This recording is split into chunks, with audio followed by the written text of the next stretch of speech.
So, Robby, what's on your radar? Well, last week on Thursday, the White House created a new task force to combat online harassment, abuse, and threats of sexual violence.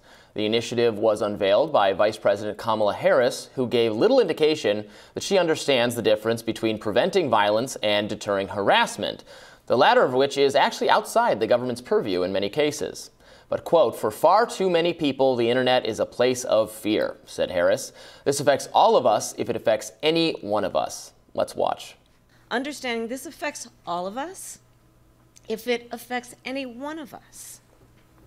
And we, therefore, all of us, have a responsibility to stand together, to support those who have gone through this, but to also recognize they shouldn't have to be alone fighting on this issue. So that's the spirit with which we convene today, and the spirit with which we are doing this work. Online harassment is indeed a frustrating and pervasive problem. But contrary to the White House's framing that harassers primarily target women and minorities, people of all backgrounds contend with it if they spend, well, any significant amount of time online. A Pew survey from 2017 found that 44% of men said they had experienced online harassment, compared with actually just 37% of women.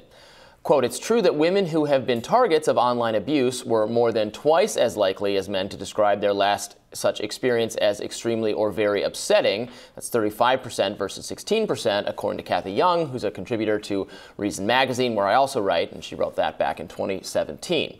But interestingly, according to Kathy Young, there was no gender gap in actual negative effects of online harassment, be it mental stress, problems with friends and family, romantic problems, reputational damage, or trouble at work, end quote. So in her remarks, however, Harris focused on the harm to specific groups. She said 1 in 3 women under the age of 35 report being sexually harassed online. Over half of the LGBTQ+ people in our country are survivors of severe harassment.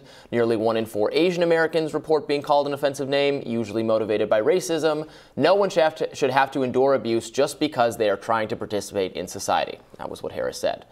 And look, it would certainly be better if the internet, and social media in particular, was a friendlier virtual place. It can get nasty out there. I've seen it. I've suffered it too. But the federal government has no mandate to criminalize harassment, which in many cases it constitutes protected speech under the First Amendment. While it has become trendy to refer to any sustained wave of negative online feedback as harassment, well, look, sometimes criticism is partly or wholly deserved, as was the case with Department of Homeland Security disinformation czar Nina Jankowicz, whose ouster was sympathetically covered by the Washington Post and framed as the result of harassment. In any case, it falls to social media companies to craft rules that deal with and define harassment. These rules often fail to strike a good balance between allowing open discussion of controversial topics and deterring nastiness, but there's little reason to think a missive from the White House will improve matters. On the contrary, the federal government's previous attempts to wrangle social media platforms have prompted the companies to adopt laughably bad policies that we've criticized on this show all the time.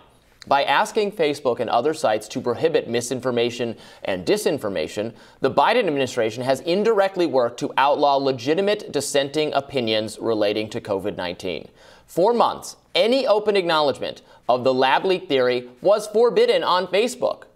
The White House fact sheet announcing this online harassment task force makes 2 references to disinformation, suggesting that it falls under the broad category of online abuse and explicitly posits that the government should come up with strategies to stop it.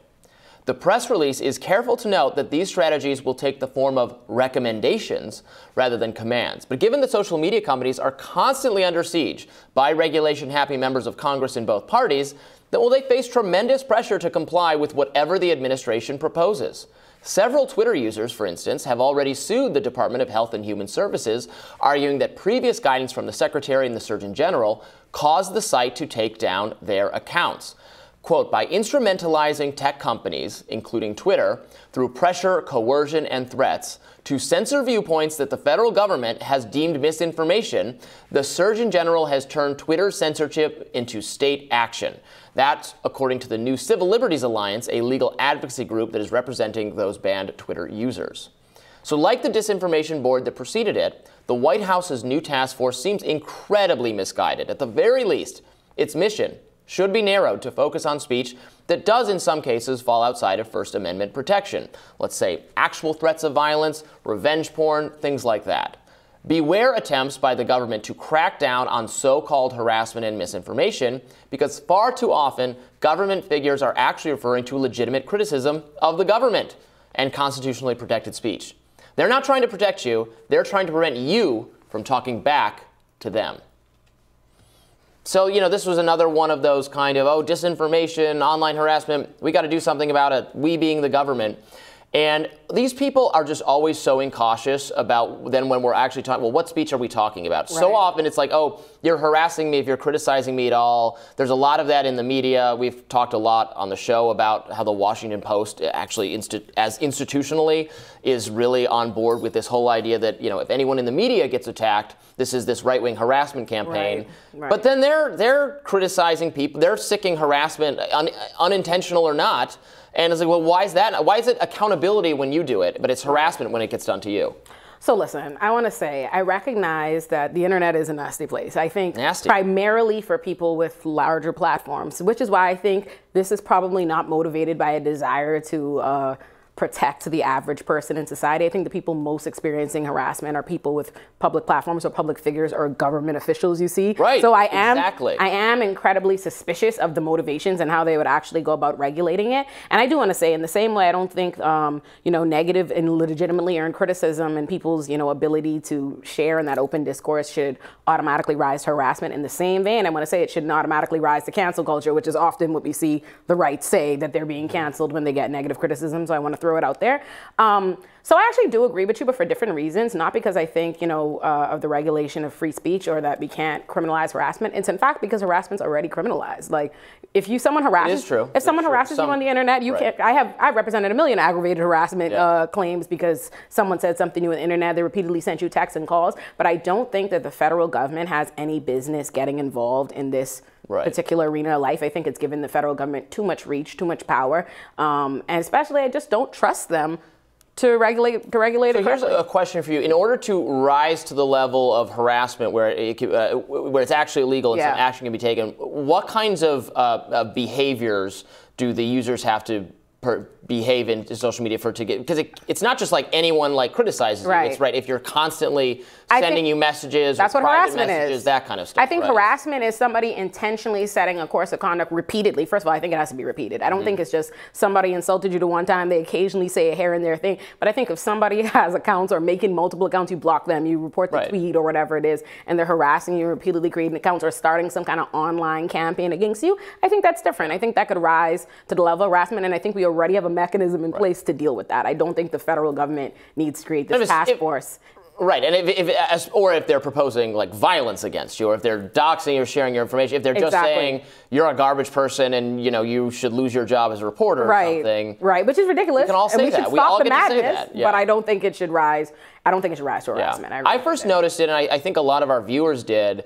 Not I first noticed it, but it was certainly I think some of the kinds of people who watch our show saw it, how the sort of harassment framing was used to try to delegitimize Bernie Sanders and his supporters. They were accused of being uniquely vicious online. That is true. I'm like, yeah, there's some vicious people online, but are they any more vicious than the supporters of any other political campaign ever? I don't know about that. I did actually disagree with that. I definitely feel like I remember there being a large effort or initiative to portray Bernie Sanders himself and Bernie Sanders supporters as misogynists and attacking, women. And I didn't really see that. I didn't really quite think that is. That's not to diminish. If anybody has any specific examples, don't tweet them at me. Yeah. I'm sure some of his supporters were misogynistic, just like some supporters of Hillary Clinton and some supporters of Donald Trump and some supporters of every other political candidate that has attracted a large following at all. Right. I'm just like, what are they going to determine as harassment? I also think it's, to me, the most important note is, I don't think anybody asks for this. In the course of when Democrats are already in trouble or getting criticized heavily for not doing enough or not doing their campaign promises, who's this initiative for? I don't think. Exactly. They mistake their base for a handful of blue checkmark progressive people who are really concerned about themselves. Yes. They are also the blue checkmark people online that are getting harassed, which is criticized. So, I encourage them to use their block and mute function like I do. That's right. Block and mute. Yes. All right. I'm looking forward to your radar coming up next, Alimi.